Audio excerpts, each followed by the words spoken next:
Oh. Hi guys.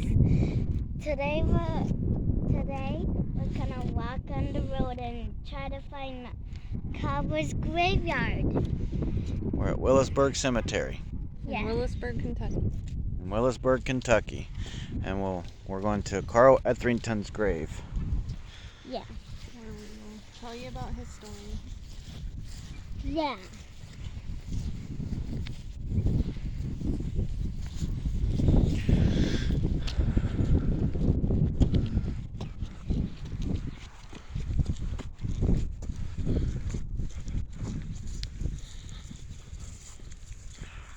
See, Willisburg Cemetery, established 1848 in memory of Ruth Cornell Hale and Betty Jane.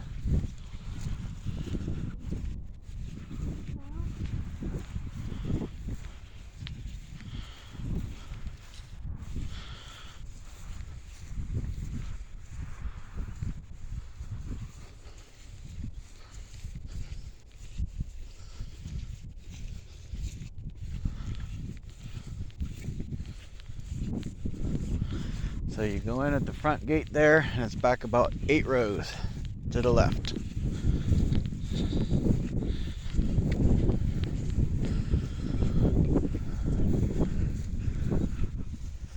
Right there, Etherington. Right here is Hetty and Hugh. Who's that? His brother and sister. That's his brother and sister. They died within They died. 2 weeks of being born. It was like 17 days, so 2.5 weeks. And there's Carl. There's Ida. That's Carl's mom. Hartwell. It's Carl's dad. Irene. That's Carl's sister. Fred. That's Irene's husband. And Olive. That's who? Cousin. What do you think? Okay. Kid. Come here.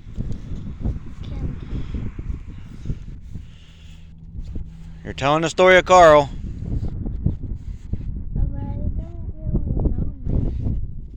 What's his name? And these flowers? Well, we'll leave him something. So Okay. he was born and raised here in Willisburg, Kentucky. His mom was a former school teacher, so we think that she homeschooled him. His dad sold carriages for the Bohan Carriage Company, and he was also an affluent farmer. They owned a lot of land here in Willisburg, which we're still trying to locate where the house once was. So if anybody out there can help us with that, we'd appreciate it. Ida's family her maiden name was Mays, so they were very well known and well liked around this area. And Carl was well liked as well. He had a lot of friends and was thought highly of. But he also had a wandering disposition, so he would frequently run away from home. Not meaning to get in trouble or anything, but just wanted to see the world and probably had a strong desire to make something of himself. So along the way, Marine rosters say that he enlisted in the Marines in Indianapolis, Indiana. He also was sent to Maryland, and he was also sent to Panama. While there, he was sick, so he spent a few months basically being sick, and then was discharged.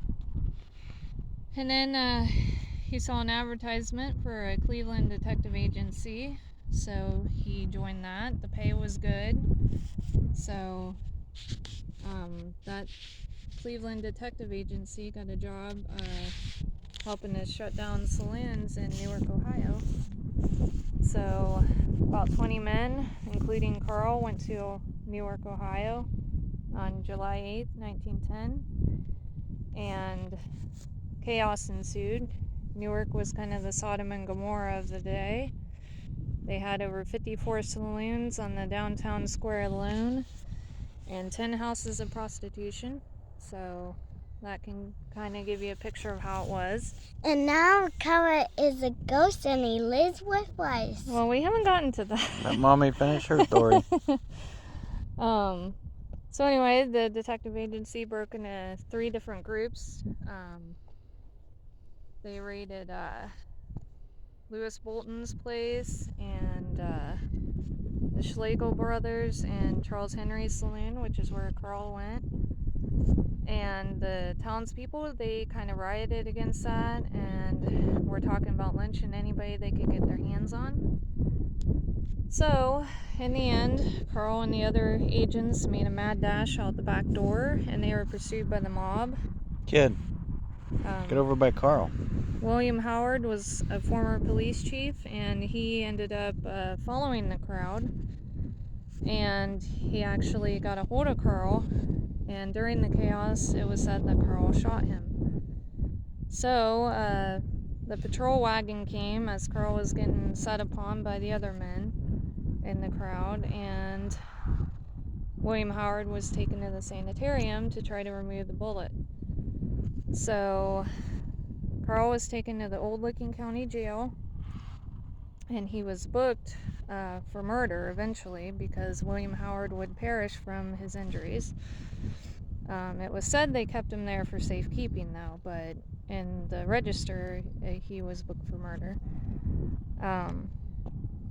So about 10:35 p.m. that night, the mob tries breaking into the jail. They've been at it for several hours. They use a railroad tie to break down the doors, run up and grab Carl from the second floor, and then they proceeded to lynch him on the town square. And Carl, as you can see from his headstone there, he was only 17 years old. Many of the jobs in his military service that he did was done by him lying about his age. So, and what happened afterwards, his death actually reached like many newspapers across the country, and it was even featured in Cosmopolitan magazine. The Governor Harmon from Ohio came and personally inspected the jail, got rid of the sheriff and the mayor because they did nothing to stop the lynching. And Carl's parents were, well, his father actually identified the body and was said to have broke down crying when he realized it was his son.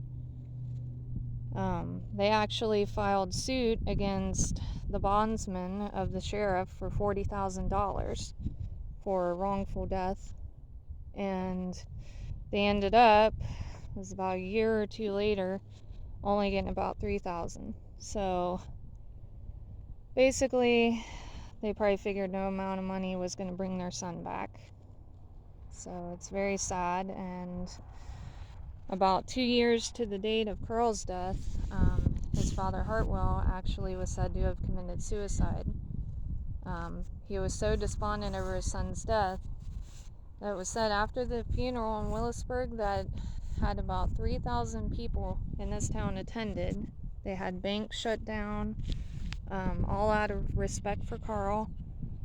His parents were awarded a plaque by the Anti-Saloon League, and but his dad would sneak away from their house at night and visit the gravesite and probably just sit and cry and, you know, about everything that happened.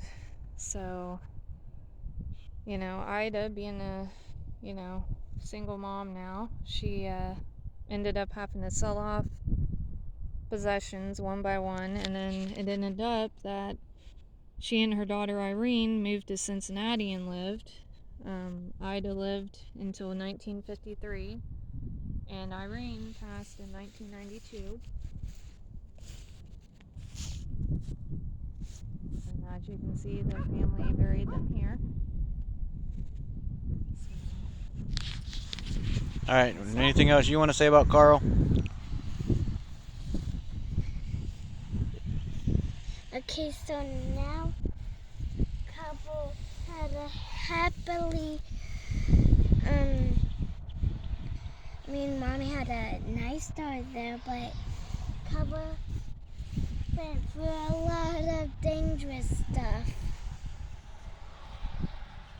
And then doing research on him, people back home know about him in Newark, Ohio, but here in Kentucky, and especially Willisburg, Kentucky, if you mention his name, nobody even knows who he is. What about this kid? Can you tell me that? Read it. That was actually a letter from Lakeside, Ohio, that they personally paid to have put in there. It basically tells about how sad they are about the tragedy that happened to him. So it's hard to read now, but you can kind of make out some things if you zoom in a little bit on it. Yeah, but there's also a red too.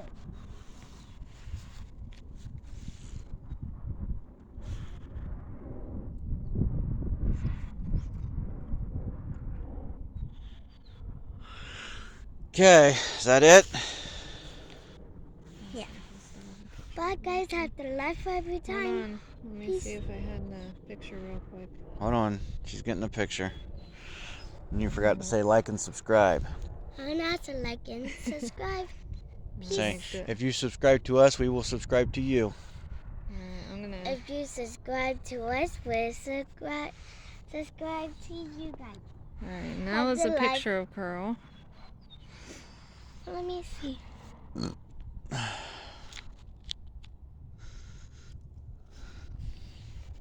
Alright, and then if you want to find out more about Carl, and you can visit the old Licking County Jail in Newark, Ohio, or you can even ask me, because I know a lot. I've been researching him for a while. She's got like 2 or 3 binders full of information, newspaper articles and stuff.